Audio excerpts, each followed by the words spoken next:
আমি রাসূলুল্লাহ তোমার ধৈর্যের প্রতি মুগ্ধ হয়ে গেলাম। তুমি যদি ধৈর্য না ধরতে মুনাফিকরা জয়ী হয়ে যেত, আর তোমার ধৈর্যের কারণে আল্লাহ রাব্বুল আলামিন আমাদের সামনে মুনাফিকদের চেহারা উন্মুক্ত করে দিয়েছেন। বনু মুস্তালিক যুদ্ধের সময় আল্লাহর নবী স্ত্রীদেরকে ডাকলেন, আসো আমি যুদ্ধে যাব, তোমাদের মধ্য থেকে একজন আমার সফর সঙ্গী হবে। নবীজি লটারি দিলেন, সেই লটারির মধ্যে আম্মাজান আয়েশা সিদ্দিকা রাদিয়াল্লাহু তাআলা আনহার নাম ওঠেন। নবীর সাথে সফরে যাওয়ার জন্য রেডি হয়ে গেলেন। আয়েশা সিদ্দিকা রাদিয়াল্লাহু তাআলা আনহা ওনার বোন আসমা রাদিয়াল্লাহু আনহার কাছ থেকে একটা হার নেকলেস ধার নেন, সফর সঙ্গী হিসেবে নবীর সাথে যাচ্ছেন। তাই বনু মুস্তালিক যুদ্ধে নবীজি অংশগ্রহণ করেন, মুসলমানরা বিজয় হন। বিজিত হওয়ার পর মদিনার দিকে ফিরার একটা সময় যাত্রা বিরতি দেয়। মুসলমানরা যাতে তাদের হাজত প্রয়োজনীয় কাজ সারতে পারে, রেস্ট নিতে পারে, একটা জায়গায় যাত্রা বিরতি দেন। হযরত আম্মাজান আয়েশা সিদ্দিকা রাদিয়াল্লাহু তাআলা আনহা নিজের হাজত সারার জন্য তাঁবু থেকে বের হয়ে একটু দূরে যান। উনি ওনার প্রয়োজন শেষ করে ফিরছেন, হঠাৎ গলায় হাত দেয়, দেখে ওনার গলায় তার বোনের যে হারটা ছিল ওই হারটা নেই, হারিয়ে গেছে। তিনি আবার ওই জায়গায় যায়, অনেকক্ষণ খোঁজাখুঁজি করেন, খুঁজতে থাকেন। খোঁজার একটা পর্যায়ে গলার হার পান। আর এই দিকে নবীর সাহাবায়ে কেরাম যারা ছিলেন তারা এই জায়গা থেকে মদিনার উদ্দেশ্যে রওনা দিয়ে দিয়েছেন। হযরত আয়েশা সিদ্দিকা রাদিয়াল্লাহু তাআলা আনহাকে উটের পিছনে যে একটা আপনার পালকি ছিল, সেই পালকিটাকে আপনার আরবিতে বলা হয় হাওদা।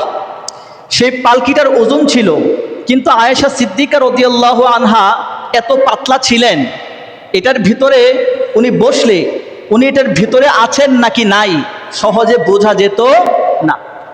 তো আয়েশা সিদ্দিকা রাদিয়াল্লাহু আনহা বাহিরে আছেন, আর সাহাবায়ে কেরামগণ মনে করেছেন উনি ভিতরে আছেন, পালকির ভিতরে। তো ওনারা পালকিটাকে উঠিয়ে উটের মধ্যে সেট করে মদিনার দিকে রওনা দিয়ে দেন। হযরত আয়েশা সিদ্দিকা রাদিয়াল্লাহু তাআলা আনহা ফিরে এসে দেখেন নবীর কাফেলা এখানে নেই। অনেক দূর দৃষ্টিপাত করলেন, দেখলেন সেখানেও কাউকে দেখা যাচ্ছেন না। তিনি খুবই বুদ্ধিমতী মহিলা ছিলেন। তিনি সিদ্ধান্ত নিলেন, এখান থেকে যদি আমি অন্য কোথাও চলে যাই তো সাহাবায়ে কেরাম যদি আমাকে এখানে এসে খোঁজে, আমাকে খুঁজে পাবে না। তিনি ওনার যে চাদর ছিলেন সে চাদর মুড়ি দিয়ে এখানেই শুয়ে পড়লেন। আল্লাহর নবী একটা সিস্টেম ছিল, কোথাও সফরে বের হলে, যুদ্ধে বের হলে কাফেলার পিছনে আরো একজন ব্যক্তিকে দায়িত্ব দিতেন। উনি পিছনে পিছনে আসতেন। ওনার দায়িত্ব ছিল এটাই, মুসলমানরা কোনো কিছু ফেলে গেছে কিনা, যদি ফেলে যায় ওনার দায়িত্ব হলো ওনার কাছে সেটা নিয়ে মুসলমানদের কাছে পৌঁছে দিবে। হযরত সাফওয়ান রাদিয়াল্লাহু আনহু যখন সেই কাফেলার পিছনে পিছনে আসছেন, একটা জায়গায় এসে দেখে চাদর মুড়ি দিয়ে কে যেন বসে আছে, বলুন না সুবহানাল্লাহ। তিনি সাথে সাথে বলে ফেললেন, ইন্না লিল্লাহি ওয়া ইন্না ইলাইহি রাজিউন। আয়েশা সিদ্দিকা রাদিয়াল্লাহু তাআলা আনহা কিছুটা তন্দ্রাচ্ছন্ন ছিলেন, জাগলেন। জেগে উনি বললেন, আমি আয়েশা সিদ্দিকা। হযরত সাফওয়ান রাদিয়াল্লাহু তাআলা আনহু আম্মাজান আয়েশা সিদ্দিকাকে উটের পিঠে উঠিয়ে ধীরে সুস্থে সুন্দর করে মদিনাতুল মুনাওয়ারায় পৌঁছে দেন।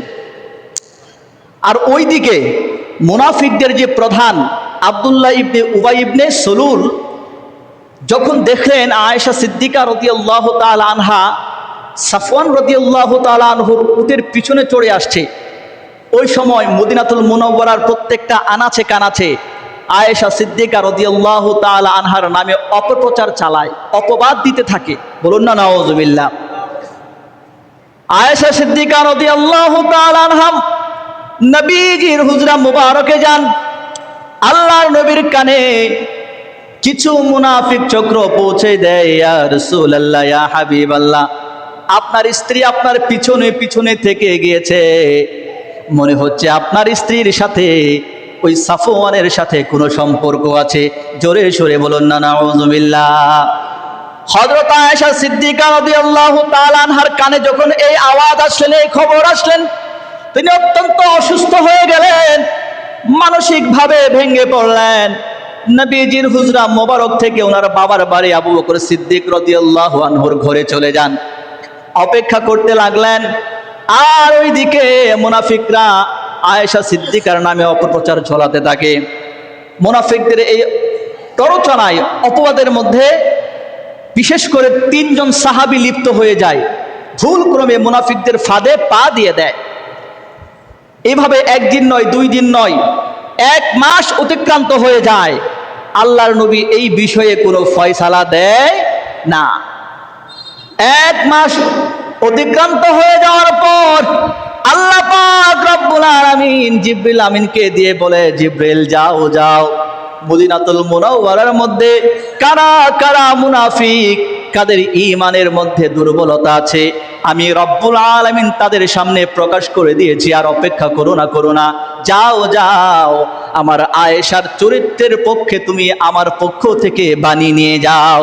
সুবহানাল্লাহ।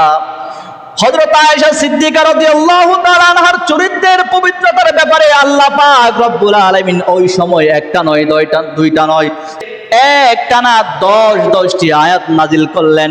আর বললেন, পৃথিবীর মানুষ, আমার নবীর স্ত্রী আয়েশা সিদ্দিকা কখনো অপবিত্রতা নন, তিনি কখনো পাপাচারী হতে পারেন না, তিনি নিঃসন্দেহে আমি রব্বুল আলামিনের কাছে একজন পুণ্যময়ী ব্যক্তি। সুবহানাল্লাহ। হযরত আয়েশা সিদ্দিকা রাদিয়াল্লাহু তাআলা আনহা খুশি হয়ে গেলেন। আল্লাহর নবী আয়েশা সিদ্দিকা রাদিয়াল্লাহু আনহাকে তার বাসায় নিয়ে যায়। বললেন, আয়েশা রে, দীর্ঘক্ষণ তুমি ধৈর্য ধরেছো, অনেক কষ্ট পেয়েছো। সুবহানাল্লাহ। আল্লাহর নবী ডাক দিলেন, এই আমার সাহাবীরা, এইদিকে আসো।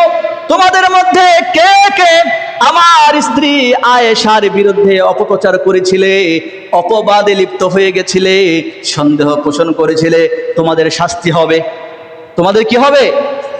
শাস্তি হবে। গত 2 দিন আগে বুধবার রাত্রে আমি আপনাদের সামনে একটা বিষয় নিয়ে আলোচনা করেছিলাম, জিনা এবং অপবাদ নিয়ে। জিনার শাস্তি কি এবং কোনো মহিলাকে অপবাদ দিলে সেই শাস্তি কি হতে পারে বলেছিলাম কি না? বলছিলাম, অপবাদ, কোনো পুরুষ যদি কোনো মহিলার বিরুদ্ধে অপবাদ দেয়, সে খারাপ, সে জিনায় লিপ্ত হয়েছে, কোনো ছেলের সাথে তার রিলেশন আছে, এরকম হয় না? পাত্রপক্ষ মেয়েকে দেখতে আসে, মেয়ে ভালো, সব কিছু ঠিকঠাক আছে, কিন্তু পার্শ্ববর্তী এক লোক আইসা পাত্রপক্ষের কান পড়া দেয়, এই মেয়ের তো চারিত্রিক সমস্যা আছে, সারাক্ষণ মোবাইল ফোন নিয়ে ব্যস্ত থাকে, এরকম করে বিয়ে ভেঙে দেয় কি দেয় না? দেয়। আল্লাহ পাক রব্বুল আলামিন কুরআনুল কারীমের আয়াত নাজিল করে বললেন, যারা কোনো পুণ্যবান মহিলার চরিত্রের প্রতি অপবাদ করবে, তারা তাদের পক্ষে যদি 4 জন সাক্ষী উপস্থাপন না করতে পারে, তাহলে ওই অপবাদকারীর শাস্তি হবে, তাদের শাস্তি হলো একটানা 80টি বেত্রাঘাত করতে হবে। বলুন না সুবহানাল্লাহ। এখন এই ইসলামের বিধান মোতাবেক আল্লাহর নবী সাহাবীদেরকে ডাকলেন, এই আসো, কোন কোন সাহাবী আমার স্ত্রীর ব্যাপারে সন্দেহ পোষণ করছিলে, মুনাফিকদেরকেও ডাকলেন। আল্লাহর নবী যারা যারা নবীর স্ত্রী আয়েশা সিদ্দিকা রাদিয়াল্লাহু তাআলা আনহার ব্যাপারে অপবাদ দিয়েছিল, প্রত্যেককে আলাদা আলাদা 80টা বেত্রাঘাত করেছেন। সুবহানাল্লাহ।